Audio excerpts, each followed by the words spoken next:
Та чудесна служба или това чудесно богослужение, това мероприятие с нашите деца, казвам нашите деца, децата, които ни са от квартала, деца, които Бог ги обича, деца, които Бог казва на самите нас, родители, да ги оставим, както да отиват на училище, така да ги оставим и да отидат на църква.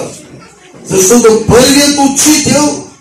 първият учител беше Исус Христос, брат и сестри. Така че този учител Исус Христос, за това иска децата да дойдат при Него, защото Исус с децата дава добрият пример.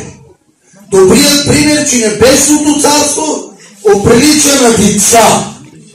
Деца, които нямат в себе си грех, деца, които нямат в себе си злоба, няма ярост. Затова каза на нас по-големите да се обърнем като деца. И ако не се обърнем като деца, на нас по-големите каза, никак няма да влезете Божието или небесното царство, брата и сестри.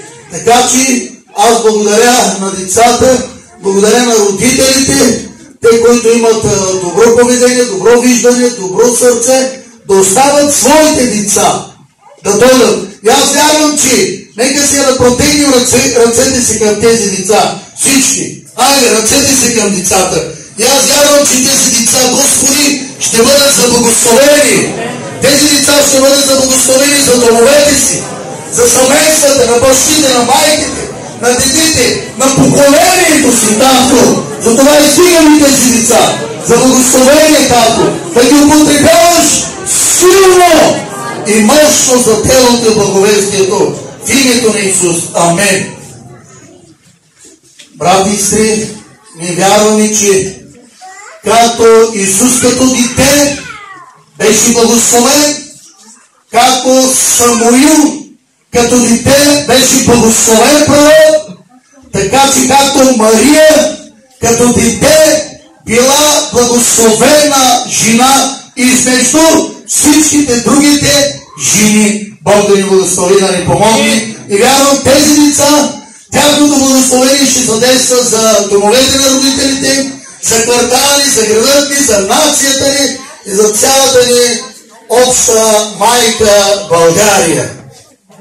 Тази вечер аз искам да споделям с вас няколко думи от Божието Слово, който евангелистът Йоанна описва това прекрасно Слово. Исус Христос беше осъден. И каква е била причината Исус да бъде осъден? В Исус Христос нямаше никаква причина, в Исус Христос нямаше никакъв грях, когато хората го предадоха на осъждение. Защото именно Исус това, което вършише, същите хора, те не можеха да вършат това, което Христос го правише.